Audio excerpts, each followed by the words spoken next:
There's a very gifted and talented Kenyan artist. His name is King Kaka. You might have heard of him. He has a song that is quite controversial. The title is Wajinga Nyinyi.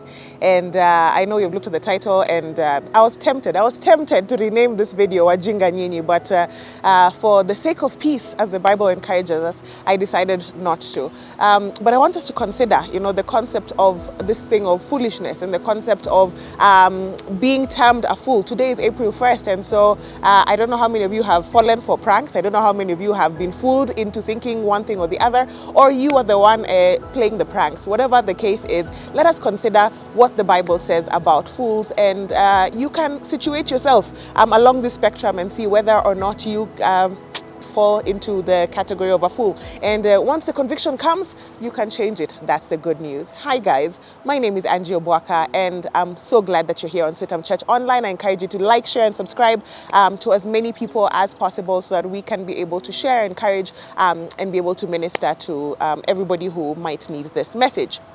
So like I said, today is April Fool's, and as we're coming out of the season of Easter, today is Resurrection Monday, so Resurrection, is usually celebrated on Sunday, which was yesterday, but today we are still getting to rest. One of the things that was said around the time that Jesus died, people looked at him on the cross, and somebody said in that situation, look at this guy. Very paraphrased, obviously. Look at this guy, he saved so many, he raised so many, he healed so many. Why can't he save himself? If he truly is the Son of God, if he truly is the Messiah, if he truly is the one who he has claimed to be, why doesn't he save himself? And for many people looking around, for the disciples, for the friends and family, loved ones, enemies, ops of Jesus, he looked like a fool. He looked like this thing that he has been teaching was dumb, was senseless.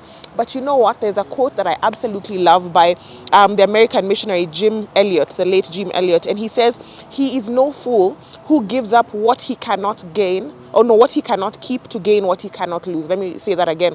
He is no fool who gives up what he cannot keep to gain what he cannot lose. From the outside, it looked like Jesus was a fool. He looked like he had no plan. He hadn't thought this thing through. But you know what? The reality and the fruit of his wisdom and his lack of being foolish was seen on the third day when he rose again, when he came out of the grave, conquered the grave and death. He was termed to not be a fool. Jesus was one of those, and the pattern that we're supposed to look at, according to Hebrews chapter 12, that we're supposed to set our eyes on Jesus, the author and perfecter of our faith. Jesus set a pattern that you can do certain things led by the Spirit of God, led and instructed of the Father, that might look foolish at the point of doing them. But Jesus himself said that wisdom is known by her fruits. And so as Jesus came and he lived this life, and then he died this death that looked so foolish, and he resurrected, and it was like, oh wow, this was the master plan all along. You might be in a place where you're being invited by God. You know it. You and God alone know. You've been invited into a space where you need to do certain things that might look foolish. You might need to take a step back. You might need to take the pay cut. You might need to turn down a job opportunity. You might need to say no to the group of friends or the associations you've had because they're not leading you closer to the ways of God and the things of God. You might need to act a fool because of what God has invited you into and what God is calling you to do and what heights and greatness that God has invited you to. But you know what? You are no fool for giving up what you cannot keep, the things that you think you can secure by doing things outside the plan of God, outside the will of God. Giving up those things does not make you a fool. Keeping them makes you a fool, but giving them up for the sake of the cross, for the sake of the kingdom, similar to what Jesus did. He gave up his life willingly so that we may be saved. What is it that God is inviting you to give up? Because you can't keep it in the long run. You can't keep it and succeed and thrive in this journey called life. And so this is my encouragement to you. You might not have been pranked throughout the day, or you might have been pranked throughout this April Fool's Day. But here's the opportunity to not be the fool. Don't play yourself in this life.